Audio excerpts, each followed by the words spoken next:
Consistency is hard, but not for the reason you think. Most people think that consistency is difficult because there is some obstacle or some struggle that might come their way, something they have to push through. I mean, think about it, right? Think about all of the motivational quotes you hear. Put your blood, sweat, and tear into it. Grind no matter what. I mean, all of these quotes have a presumption that you are going to encounter a struggle as soon as you decide to be consistent. Now, although in some cases that might even be true, the problem with having that mentality is confirmation bias. You notice struggle when you expect it.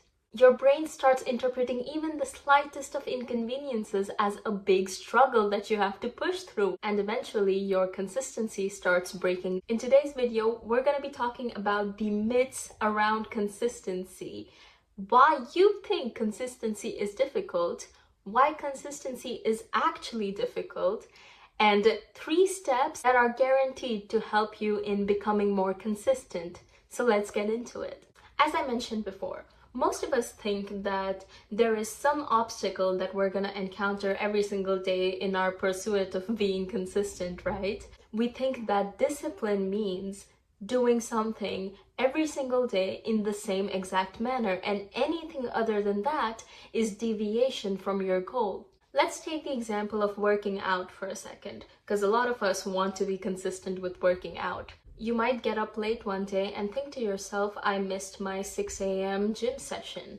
You might go to the gym and notice that the gym is too crowded at 6 a.m. and just decide for yourself that 6 a.m. is just not the right time. And these are our justifications for missing a day, right? You miss a day only when something goes wrong. You think consistency is difficult because there is an obstacle your way at all times. But that might not always be the case. Here's what actually happens. Your brain makes a split-second decision. Hey, I don't want to do the same thing that I've been doing every single day for the past 6 days. Today, I want to do something different. I want to do something interesting. That's it. It's not fear. It's not the lack of discipline. It is just boredom. And most importantly, we start seeing our brain's need for variety as a resistance to work. And then we look at obstacles X and Y to justify why we don't feel like working anymore. Another reason to the confirmation bias that I mentioned earlier is that most of us are just too afraid to admit that we're bored, right? It is better to have a struggle because to some extent, struggle is glorified in our culture and boredom is just not serious enough. And that is exactly how consistency breaks. Consistency breaks because your brain gets too used to a routine and craves variety, not because there's an obstacle your way. Now, before we continue, I would like to talk about burnout, because burnout is a very real thing. If you are overworking yourself every single day, you are going to be tired and you might not work as effectively as you were working before. But I just think that sometimes we misdiagnose burnout as boredom. So here's how you check if you are burnt out or your brain just craves variety. If you are constantly stressed about work and starting to work is not the problem, but you notice that the quality of your work is decreasing, you might be burnt out and not working at your full potential. It is very important now to take a break because you can introduce variety into your life and even expect it to show some improvements, but what you truly need is a break. However, if you are at ease and the difficult part is starting and you notice that once you've started to work, you get into a flow state and you keep working, that means that your brain just craves variety. Now that we have that out of the way, let's look at the solution for our brain's need for variety. You must stay consistent in the pursuit of the goal itself, but you must introduce variety in the way you achieve it.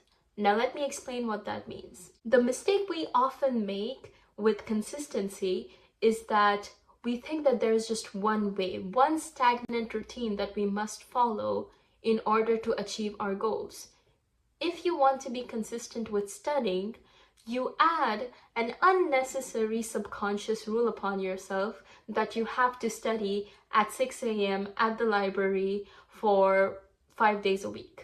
This restriction practically is unnecessary, right? You don't have to do this. It is just something you do so that you don't have to think a lot about this stressful task. But when you introduce variety, either by changing your location or changing the time when you study, you're still working towards your goal, but you're introducing variety and hence keeping it interesting for your brain. Let us now look at 3 steps that are guaranteed to help you in introducing variety into your life in an effective manner so that you can finally start becoming more consistent towards your goals. Step 1, decide what you want to be consistent about. First, be clear about what you want consistency in. This can be working out, studying, or even learning a new language. The goal itself remains non-negotiable. The method is where we introduce variety. Step 2 is to introduce variety. Now, this step requires the most attention because you must find ways of introducing variety in an effective manner. For example, I personally love adding variety through location. Some days I might study at home, other days it might be a cafe, other days I might go to a library. But if you think that cafes are too distracting for you, then going to a cafe, although it does introduce variety, is not the most productive choice for you because you are tainting your focus. And the way we introduce variety should always be more about changing our experience. Instead, you can introduce variety in a smarter way, like looking for different libraries that you can study in every single day. You can also introduce variety through time. Some days you might wake up at 6 a.m. and go to your library. Other days you might get a quick snack and have a late night study session at home. Once again, the work you do stays the same. What changes is the experience you have while working. And finally, step 3 is to give yourself flexibility. I am a big fan of routines, but our goal is to truly not create another unofficial routine. You can't tell yourself, oh, I'll stay at home on Mondays and I'll go to the library on Tuesdays. The goal is to give yourself the authority to change your mind. As I mentioned, I love introducing variety through location, but all of the places that I usually study are in very close proximity of each other. So even if I plan on going to the library that day, I can change my mind last minute and go to a cafe instead. The key is don't fight your brain's need for newness. Work with it. Because when you start fighting your brain's need for newness and start imposing a routine that it has already been bored by, you are adding more resistance towards work, more resistance towards staying consistent. Flexibility ensures sustainability because you are preparing yourself for every single scenario, every single change of mood, every single change of weather. Because consistency does not break when life gets hard. Life doesn't have to be hard.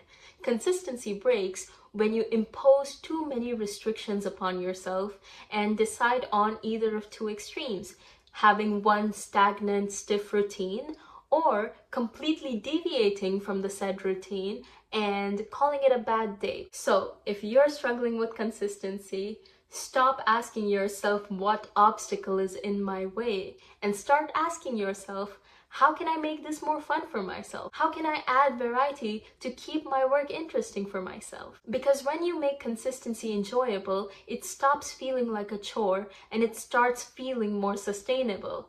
And that is exactly how real progress is made. Thank you so much for watching this video. Bye-bye.